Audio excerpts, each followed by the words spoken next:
Guys, welcome to Monday Hello. Night Live in Lexington, you all.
Thanks for joining us on Monday night, you guys. Let me make sure the professional page is streaming. Yes, we are totally live here on Monday night.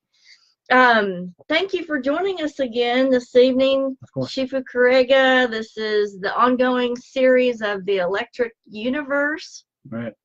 And let's do a couple of quick shout outs here. Hey to Ricky Elkins, Melissa Begley, Katie, Peggy, and Susan. Thanks for joining us. Hey to all you guys over here on Instagram. Thanks for joining us here live.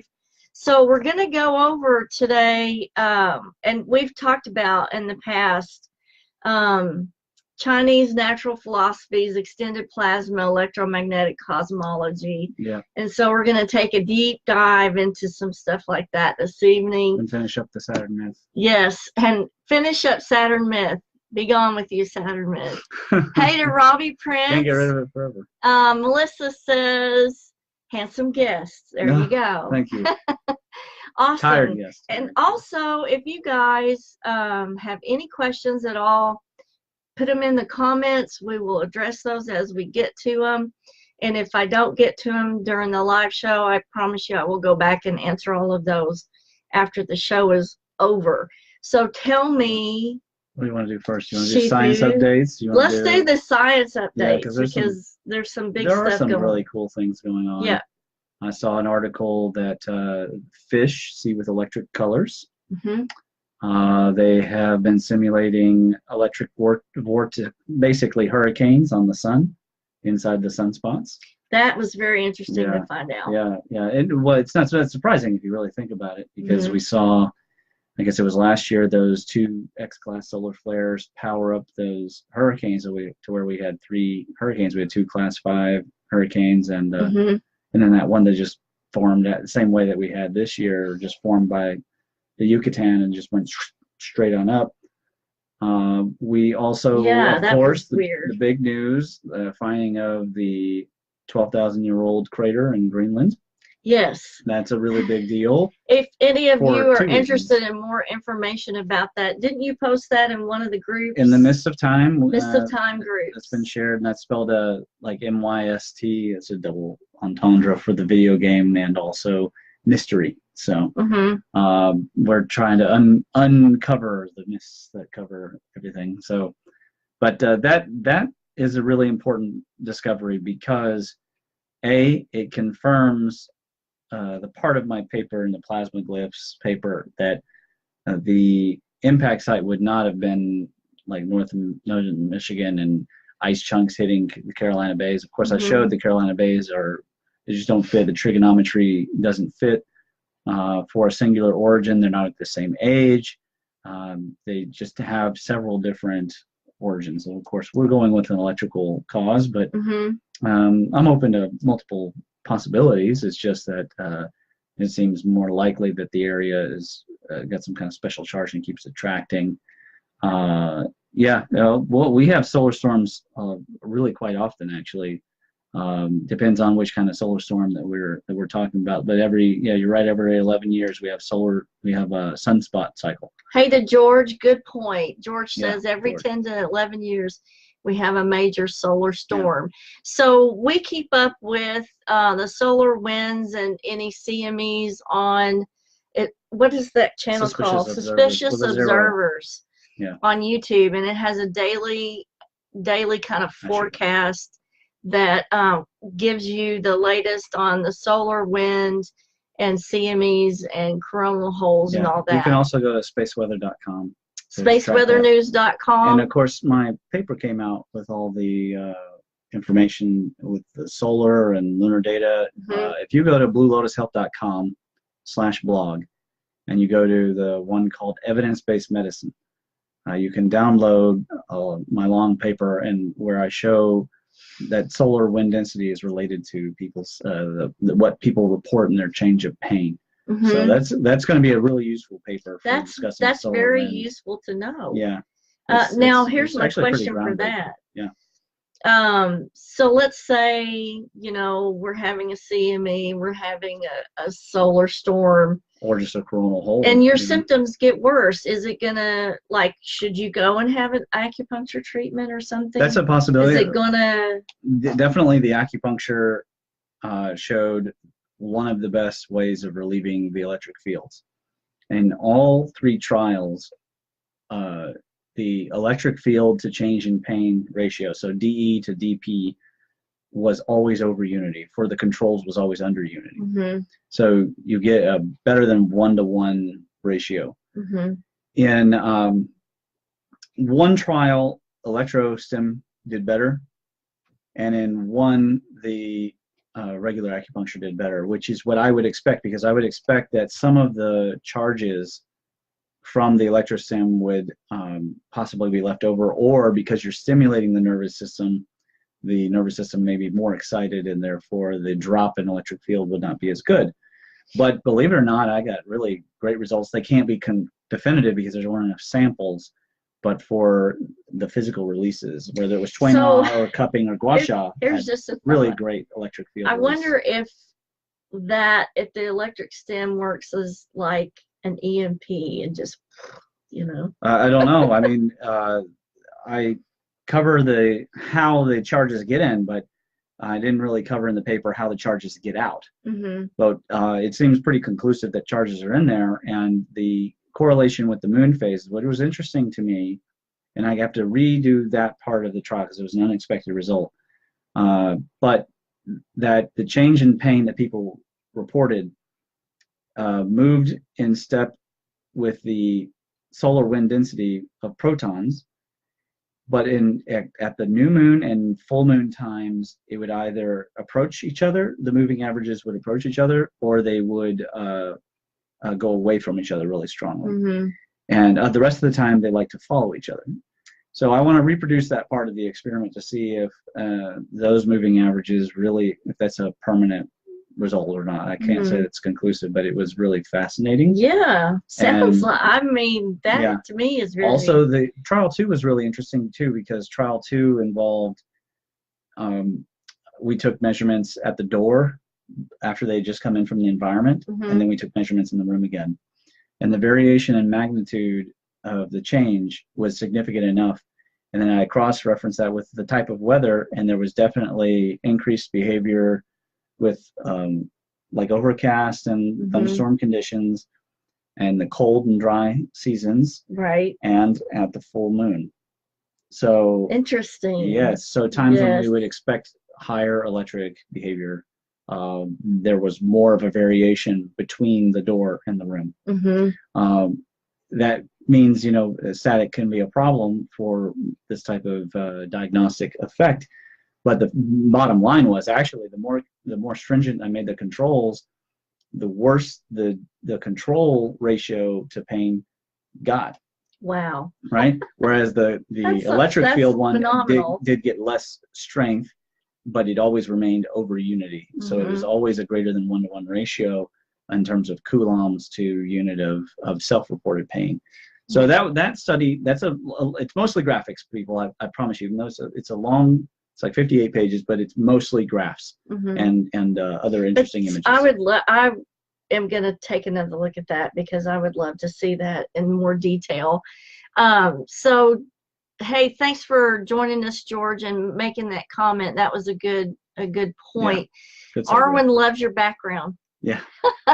I figured we needed the crackling fire this evening because it's cold and It is. wet and kind of yucky out. Hey to Lisa, Natalie, Aaron, and let's see. Oh, it won't let me go back, so I can't see. That's all right. Hey to Michelle and TSC, Omala, yeah, Michael Bricks. over here on Instagram. We're trying out a new Hope they can microphone hear me. on Instagram. Can you guys shout out over here on Instagram and let us know if the sound is good? And that'll take them a few minutes to catch up and see. New Island forming. Hey to Barbara Bacon and Jay Ross. Elmala, give us more information on this new island. I haven't seen that one, but please let me know. So there has been a movement in the Atlantis discussion. I am firmly against the idea that the Rakat structure is Atlantis. And I'll tell you why, for 3 reasons. One, the Eye of the Sahara, from what we can tell in hard geology, was never below sea level. Right. The flooding that we have seen could be accounted for totally with mega tsunamis. So all the whales and everything that can be there, again, you know, it shows fluvial movement. We expect great floods. I mean, most of us do, at least. Right. 2, not only am I expecting the Rakat structure to be Thunderbolt related, but there's no real signs of civilization. The structure itself, the canals are asymmetrical. They frequently don't meet each other. And the actual site is not level. So I'm going, long story short, among several papers I'm working on, I'm going to be following up Unboxing Atlantis with Ashes of Atlantis. So look for that beginning of next year, guys. 2009, coming 2019. Yeah, I've got to get through the bioenergy paper, which is going to be a monster. Ugh. And a couple of shorts. I just finished up a short for Ancient American magazine. Let's cross our fingers. I think that they'll want to put Kentucky pyramids on the cover. That would be great if we can get Kentucky pyramids on the cover. Yeah, it would be just amazing. So it's a diffusionist article. It's a short article. It's only about 5 pages. And then I am working on right now the discussion of whether the ancient aliens fit into the EPMC. Now, this is the Sitchin type hypothesis. Not too great, they don't. But I'm making avenues where possible, because I'm making the point, there are some things that nothing is covering, that we have to, like, evidence that has to be dealt with. And again, if I can't rule something out, then the extended part of EPMC leaves it open. That's true. So that leads us to our discussion. Papers, right? This is the latest. This is the one, right? Chinese natural philosophy, physics, and extended plasma electromagnetic cosmology. So EPEC for short. Yeah. So these are all found on the uky.academia.edu/Shifu Careaga. This paper is interesting because obviously you guys know what I'm up to, what I'm doing for a living. And for those of you that are just tuning in and you don't know, this is the owner and practitioner for Blue Lotus Acupuncture, along with his lovely wife, Arlen. And they're wonderful acupuncturists here in Lexington, Kentucky.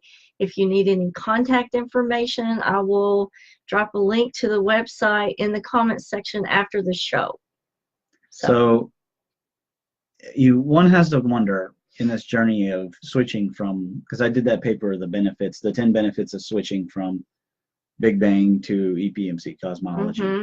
That was mostly for researchers, but it could be anybody, right? You guys can read the 10 benefits and go, oh yeah, this makes sense. You know, it's a short paper. It's like 2 pages. Of course, I wrote all these papers. The first bit of papers was a support for the plasma ghost. And then there's also... that was an interesting show. Yes, and that paper still is producing all sorts of gems I get to refer to all the time online, and with Randall Carlson and Wal Thornhill and different people that have read it. But what has happened is, now I've entered phase 2, I have the background. So when you see in these shorts, a lot of the references, you'll see just the brackets referring to. I mean, this still has you can see this one has a ton of citations. Each paper has all the links that you need. Right.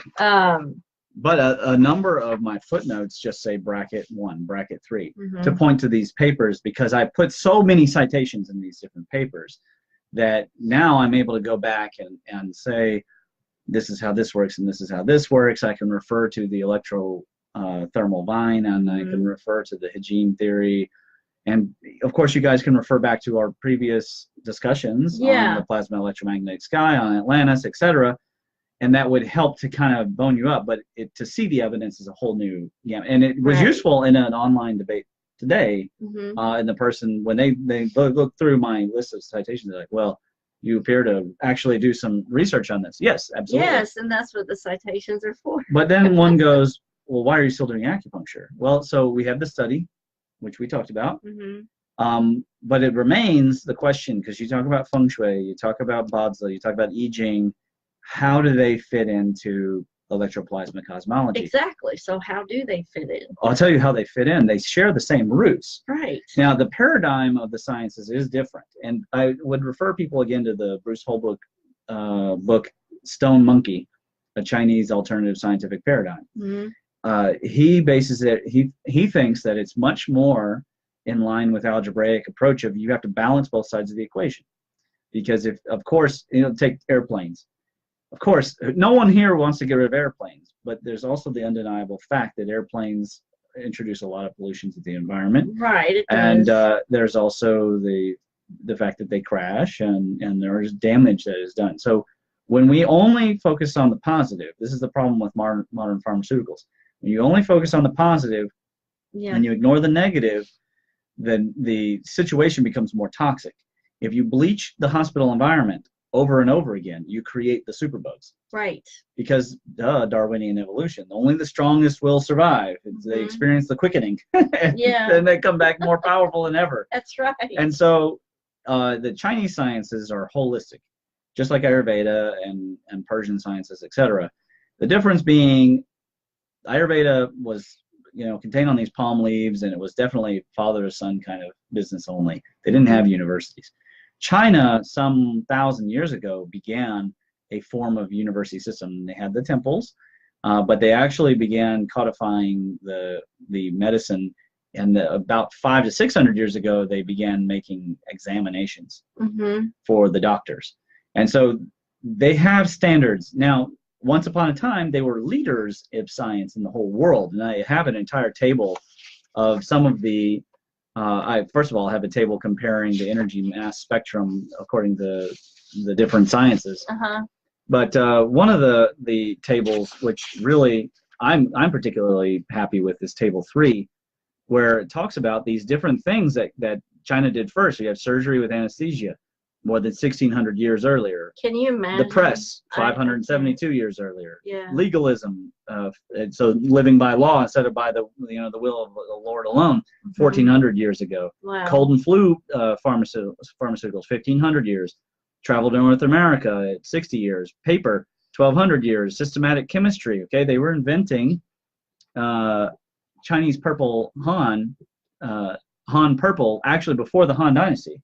I didn't know that. So, it goes all the way back to the Zhou Dynasty. That's a long time ago. So 2,500 years. Earthquake detector. I knew about this one. I just didn't realize how long ago. 1,750 years ago. So they had a science. That's amazing. But we don't look at it as a science, because even the best scholar that we've ever produced in the West on Chinese studies of this kind, Dr. Joseph Needham, he was afraid to call it a science because he was part of a community that would have they would have exorcised him if he had done that. They would have excommunicated him from the Royal Society if he had called it a science. So he called it a pseudoscience. And in some cases it is a pseudoscience, but so is in Western science. You have loads of pseudosciences. The entire dark matter, dark universe pursuit has been a pseudoscience. They didn't have a real basis. They knew that stuff was missing. They still don't have a real basis. They know that stuff is missing, but they have gone out of their way to ignore electric fields. Yeah. In this pursuit, and this is the irony. electric fields were also ignored in medicine. That's why my research is groundbreaking. It shouldn't be groundbreaking, folks. Electric fields have been around for 150 years. Isn't it about time? It is about time that we start talking about electric fields, because if we talk about magnetic fields, and still, if you go on NASA, they talk about magnetic fields all the time. They'll talk about hot gas. What are somebody passing gas or something? Hot gas is not, it's plasma. That's what's happening in space, and plasma has its own properties. Right. And a lot of these astrophysicists, they don't have really a good background in plasma physics. I don't have a good background in plasma physics because it's not taught, even in bachelors of electrical engineering. You don't really get a background in it. You get a background in classical electromagnetism. You don't get a background in quantum electrodynamics either. In fact, I hadn't heard of quantum electrodynamics till after I became re-interested in electric cosmology. Now, becoming plasma electromagnetic cosmology took me in a whole new direction, because now I became interested in a lot of these things. Also in the paper, I mentioned the quantum, some of the quantum science, quantum-related sciences of the Chinese, that they were primarily interested in, particularly destiny and luck. Yes, they were. They were very interested in how can you jiggle a situation and get the better of it. They wanted to know. I want you to do more work on that. So we all have. Well, there is a paper. Everybody, go on academia. While you're downloading my paper, while you're on academia, type Chinese futurism, I think it is, and studies. Okay. There's a wonderful paper that talks about it. Of course, there's no conclusion that the Chinese had some kind of better attempt. And the way I explain it is that it's not that the Chinese could predict the future. It's that we have a science that's based on flow. And I'll give you an example. I was waiting for something on Sunday. I can't remember what it is now. An event to start. That's what. Lee had his event on the Mudmen, and it was at the University of Louisville. So I was in the auditorium waiting, and I pulled up a chess match from the tournament, and Magnuson is playing. And early in the moves, the guy says specifically, what do you all think the next move is going to be? So many engines, blah, blah, blah. Only 19 out of tens of thousands of these predicted this next move. And I picked that move. I'm not bragging because I didn't pick his next move. I wanted his knight to go this way, and he went this way. But I based it on the flow. I based it on the sure. And the sure is this, again, this concept of a kind of like a momentum tendency, kind of a positional flow and momentum. It's in geomancy, of course, we're interested in the crystals forming the ley lines, and in feng shui, we're interested in wind and water and the movement here. In astrology, in Chinese astrology at least, we're interested in the luck energy. We're interested in the money.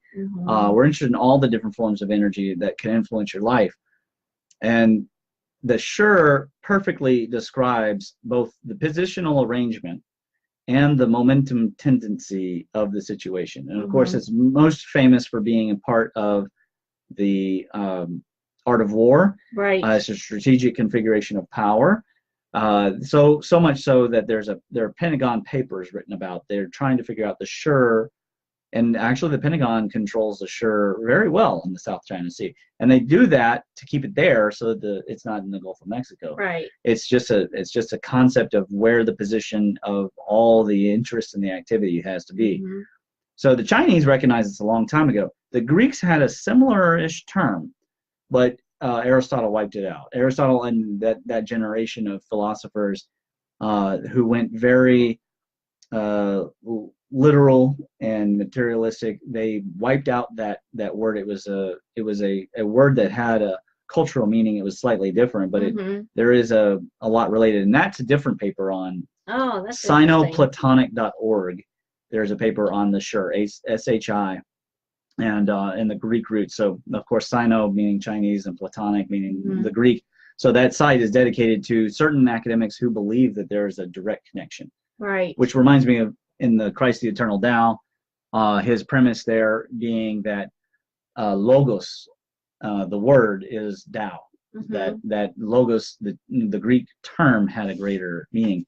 So Tao, of course, is another one of these technology terms that is not really very translatable. Mm-hmm. Qi, of course, very famous. Everybody here is going to have heard Right. of Qi. Right. And I go over a lot of those terms in this paper.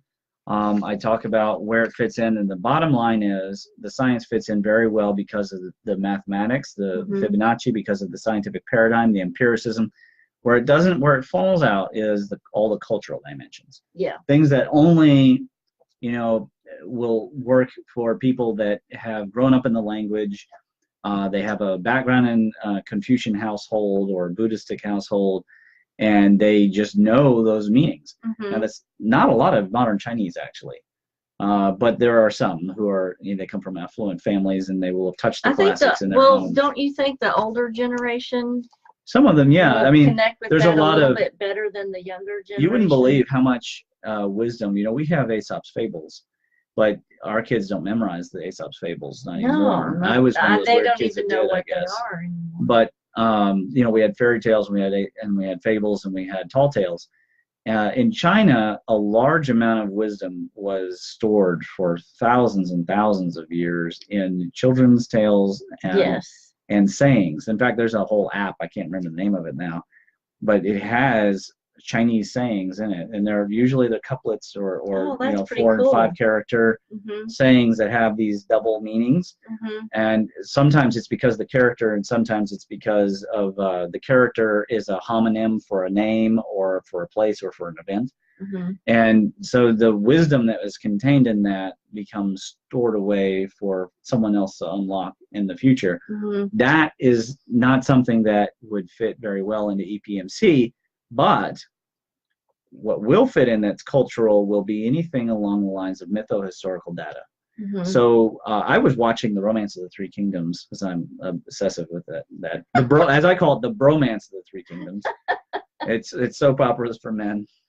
And it's a guy there's a scene where the diplomat from Wu challenges the philosophers from Shu, and they start talking about the sun. Oh, interesting. And guess what they start talking about? They talk about the same thing. No, but the falling of the sky and the separation of heaven and earth is in the couplets. And now this is, of course, recorded in modern day. But they're trying to explain it, and they're explaining what time it goes back to, and exactly what had happened, and the references to the great man. Oh, cool. So of course now they're saying the emperor, but the word "di" means God and goes all the way back. And the emperor for a long time was called the little man. And so they're referring to the Saturn myth. Yes. The same myth, the same one-man God who was in the sky. And of course, it was a man-woman. It was a hermaphroditic god. There's good evidence to show that when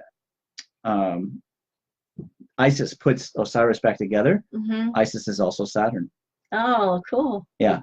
It's possible it's Venus. Yeah. But we typically see Venus as more of like pulling away. But the Mayans did say Venus came out of the man god. So it's possible that Isis is actually the female. And we know that in Greek, Saturn becomes Hera. So Cronus was originally male, and then he was bonded in the ring by Zeus, who is Jupiter.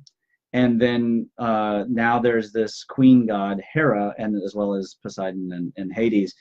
And we know that it's Saturn because of Heracles, which is Aries, which is Mars. So we know that Heracles, or Hercules as most people will call it, must have been Saturnian because of the tilt angle on Mars. Is similar to ours, is similar to Saturn. It's about 23 to 25 degrees. Mars's changes faster than ours, and ours changes faster than Saturn's because of angular momentum. So this myth goes way on back, and there are cultural examples in China that have that. What he said was almost word for word the same as what's in the beginning of Gilgamesh. And if you want to hear one of the most beautiful songs, go on YouTube and search for Peter Pringle and the Epic of Gilgamesh, and he sings some of the first stanzas on an original instrument. I forget the name of it.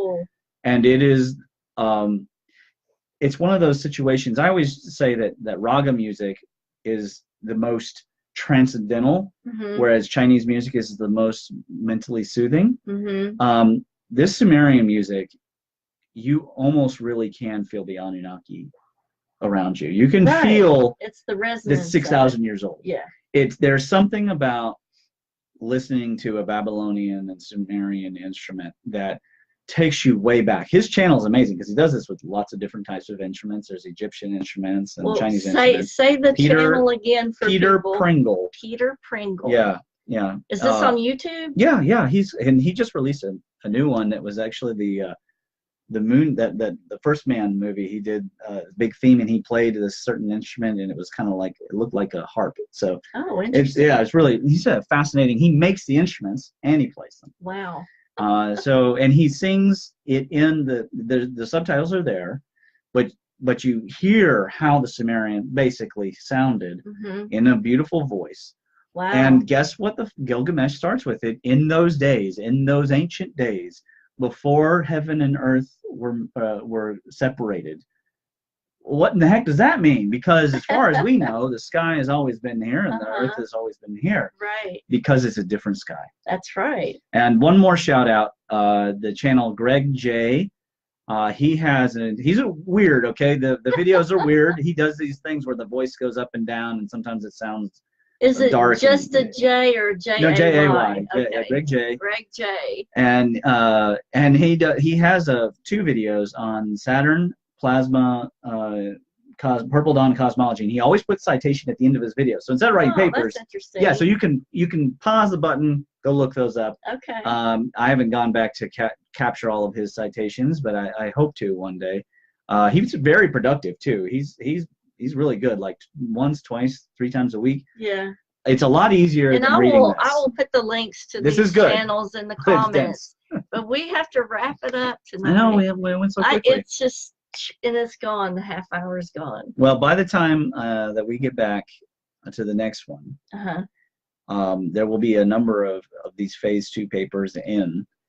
So it's good if people can catch up with some of the short ones or read the magnetic universe theory or the plasma electromagnetic theory to see what level of citations, because you're not going to believe it. Just table 7 alone in the magnetic universe theory is the clincher. When you see the electric currents that are all the way from the nerve and heart and plant level all the way up to the active galactic nuclei and black holes, you are going to be convinced that the world is current.